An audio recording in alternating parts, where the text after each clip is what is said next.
میں یہ گزارش کرتا ہوں کہ جتنا زیادہ ہو سکے اس کو شیئر کریں، اور جتنا زیادہ ہو سکے آپ حضرات مجھ سے رابطہ کریں۔ میں نے پہلے بھی نمبر دیا ہے اپنی ویڈیو کے اندر، میں اب بھی نمبر دوہرا دیتا ہوں، 0333 033 7419 055، یہ میرا نمبر ہے، اس پہ میری واٹس ایپ بنی ہوئی ہے۔ دو نمبر دوبارہ دوہرا دیتا ہوں، 0333 74 19 055، یہ میرا نمبر ہے، اس میں میری واٹس ایپ بنی ہوئی ہے۔ آپ حضرات اس نمبر پر ہائی لکھ دیں، ہیلو لکھ دیں، السلام علیکم لکھ دیں، کچھ بھی لکھ دیں، بھائی جان کیسے ہیں، کچھ بھی لکھ دیں آپ، ٹھیک ہے۔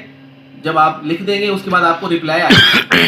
جو رپلائی آئے گا اس رپلائی کے اندر ہی آپ کو انشاءاللہ تعالیٰ ایک فارم مل جائے گا۔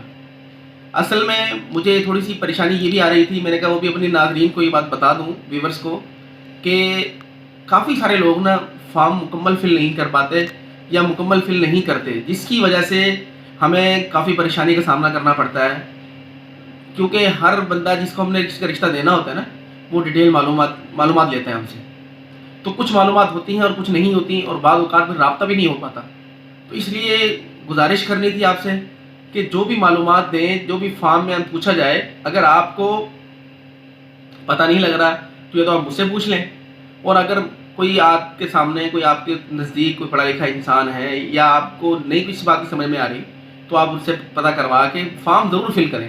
فارم مکمل فل کریں گے تو انشاءاللہ، اور دوسری گزارش یہ کرنی ہے، فارم مکمل فل کریں گے تو انشاءاللہ کام میں آسانی ہو جائے گی اور دشواری نہیں ہوگی کام کرنے میں انشاءاللہ۔ اور دوسری گزارش میں نے یہ کرنی تھی کہ فارم کو اللہ کی رضا کے لیے ایمانداری سے فل کریں۔ دیکھیں، اگر ہم نے ایک چھوٹی سی بھی لغزش کی فارم فل کرنے میں، تھوڑا سا بھی جھوٹ بولا، پہلی بات تو یہ ہے کہ ہمارا رشتہ نہیں ہوگا۔ وجہ اس کی یہ ہے کہ ظاہر سی بات ہے، جس نے بھی رشتہ کرنا ہے اس نے معلومات تو ضرور لینی ہے۔ جب وہ معلومات لینے کے لیے آئے گا تو اس کا جو نا آپ کے بارے میں کچھ خیال بالکل الگ سا ہوگا۔ وہ یہ سمجھے گا اور وہ یہ سوچے گا آپ کے بارے میں کہ یہ بندہ ابھی سے ہی مجھ سے جھوٹ کی بنا پر ایک رشتہ ازدواج منسلک کرنا چاہ رہے ہیں ہماری بچی سے، تو یہ آگے چل کر ان کا کیا رویہ ہوگا اور کیا چیز یہ ہمارے ساتھ کس طرح معاملات کریں گے اور کس طرح ہمارے ساتھ پیش آئیں گے۔ تو اس لیے میں آپ سے گزارش کروں گا کہ آپ حضرات جو بھی ڈیٹیل دیں وہ آپ پوری ایمانداری سے دیں۔ اور دوسری بات، میں ایک اور اس ویڈیو میں آپ کے فارم کے حوالے سے اضافہ کر دوں کہ میں نے اپنے فارم کے اندر ایک چیز یہ بھی شامل کرنی ہے، چونکہ مجھے 1 یا 2 دفعہ اس بات کا بھی خدشہ محسوس ہوا ہے، وہ یہ ہے کہ کچھ لوگ اس بات کو چھپاتے ہیں کہ ان کی شادی ہے یا نہیں ہے، یعنی کہ سیکنڈ میرج کے لیے وہ لوگ اس بات کو چھپاتے ہیں کہ بھئی ہم نے سیکنڈ میرج نہیں، ہماری فرسٹ میرج ہے۔ اور نمبر 2، کچھ لوگ اپنی، خاص طور پر بہنیں ہماری،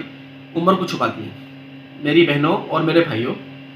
جو سیکنڈ میرج کرنا چاہتے ہیں وہ بھی، اور جو اپنی عمر میں کچھ بڑھ چکے ہیں وہ بھی۔ ان سے گزارش میں یہ کروں گا کہ دیکھیں، یہ جو معاملات ہوتے ہیں یہ معاملات چھپتے نہیں ہیں، یہ معاملات کسی نہ کسی کی طرح، مطلب یا تو کسی کا شناختی کارڈ ہاتھ آ جاتا ہے، یا کسی کو جاننے والا کوئی مل جاتا ہے، وہ اس کی عمر کے بارے میں بتا دیتا ہے۔ اس طرح کی یہ چیزیں ہوتی ہیں کہ یہ چیزیں چھپتی نہیں ہیں بلکہ پتہ چل جاتا ہے۔ تو بہتر طریقہ اس کا یہی ہے، جو آپ پہلے دفعہ آپ ہمیں بتائیں، جو ڈیٹیل آپ ہمیں دیں وہ ڈیٹیل ایمانداری پر مبنی ہو۔ اور میں جو اضافہ کرنا چاہ رہا ہوں فارم کے اندر، وہ میں یہ کرنا چاہ رہا ہوں کہ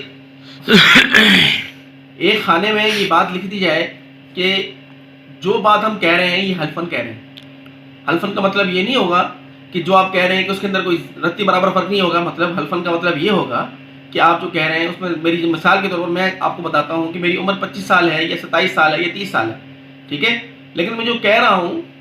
مطلب اس کے اندر میرا 1 سال کا فرق ہو سکتا ہے۔ یہ نہیں ہو سکتا کہ میں نے اپنی عمر بتائی 25 سال اور میری عمر ہے 35 سال،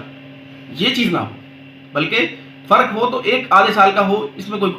بڑی بات نہیں ہے۔ اور اس کے علاوہ آپ نے دوسری بات، اگر سیکنڈ میرج کر رہے ہیں، چاہے آپ نے 1 دن کے لیے شادی کی تھی یا خدا نخواستہ آپ کی شادی نہ چل سکی، آپ نے ساری بات کلیئر کرنی ہے آپ کے۔ اور جو سیکنڈ میرج کرنے والی میری بہنیں ہیں، ان کا مسئلہ یہ ہے کہ ان کے جو بچے ہوتے ہیں وہ بعض اوقات ان بچوں کو چھپاتی ہیں، وہ یہ نہیں بتاتی کہ میرے بچے کتنے ہیں، 1 ہے، 2 ہے، 3 ہے، 4 ہے، اور جب شادی ہو جاتی ہے پھر اس کے بعد وہ لوگ اس بات کو ظاہر کرتے ہیں۔ یہ بات بھی ٹھیک نہیں ہے۔ آپ لوگ جو کچھ ہیں، جو کچھ بھی آپ لوگ ہیں، آپ اپنے بارے میں پوری مکمل ڈیٹیل دیں گے، اس سے آپ لوگوں کو ہی فائدہ ہے، اور فائدہ وہ یہ ہے کہ جیسے ہی اگلے بندے کو آپ کی ڈیٹیل کے بارے میں معلومات چلیں گی، پتہ چلے گا، تو وہ ان معلومات کے ساتھ آپ کو ایکسیپٹ کرے گا۔ مثال کے طور پر ایک بندہ ہے، اس کی سیلری 30,000 ہے، 40,000 روپے ہے، اگر اپنی اس نے ایگزیکٹ سیلری بتائی ہے تو جو خاتون اس سے شادی کرنا چاہتی ہے، وہ ظاہر سی بات ہے اپنے آپ کو اس کے اوپر راضی کر کے پھر اس سے رضامندی کا اظہار کرے گی۔ اور اگر آپ نے اپنی بات غلط بتا دی، اپنی بات غلط بیانی سے کام لیا، تو وہ خاتون اسی چیز کا ذہن بنا کر آئے گی۔ مثال کے طور پر آپ نے 70,000 انکم بتائی یا لاکھ روپے انکم بتائی اور آپ کی انکم کم ہے، وہ اپنا ذہن زیادہ انکم بنا کر آئے گی، اور جب وہ آ کر دیکھے گی معاملہ کچھ اور ہے، تو آپ کو پتہ ہے کہ یہ رشتہ بڑا نازک ہوتا ہے، اس کے اندر سنبھالنا مشکل ہو جاتا ہے ایسے معاملات کو۔ اور یہ چیزیں ہمارے سامنے مشاہدات ہیں، اور آپ لوگوں کو بھی سامنے بھی کچھ نہ کچھ ہوگا کہ اس طرح کی جو حرکتیں ہوتی ہیں نا، ان کے رشتے چلتے نہیں ہیں، ان کے رشتے ختم ہو جاتے ہیں، ٹوٹ پھوٹ کا شکار ہو جاتے ہیں، بربادی کی طرف چلے جاتے ہیں، اور نتیجہ لوگوں کا مذاق اور ایک معاشرے کے اندر مضحکہ خیز بات بن جاتی ہے۔ تو اس لیے بہتر طریقہ یہی ہے کہ جو ڈیٹیل آپ بھیجیں وہ ڈیٹیل آپ کی سچ پر مبنی ہو، تاکہ ہم لوگ بھی آسانی میں رہیں اور آپ لوگ کے کام میں بھی آسانی ہو۔ اللہ پاک جو کچھ میں نے بتایا ہے آپ کو، اور اس پر میں بھی عمل کروں اور آپ لوگ بھی عمل کریں۔ اگر ہمارا معاشرہ ان نیکی کے کاموں میں چل پڑے، سچائی پر مبنی ہو جائے، سچی باتوں پر مبنی ہو جائے، تو انشاءاللہ بڑی امید ہے اللہ تعالیٰ کی ذات سے کہ ہمارے بہت سارے معاملات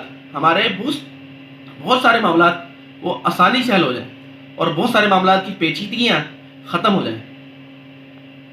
ابھی تک اتنا ہی، پھر ملتے ہیں انشاءاللہ نیکسٹ ویڈیو میں، تب تک کے لیے اجازت دیجیے۔ السلام علیکم ورحمۃ اللہ وبرکاتہ۔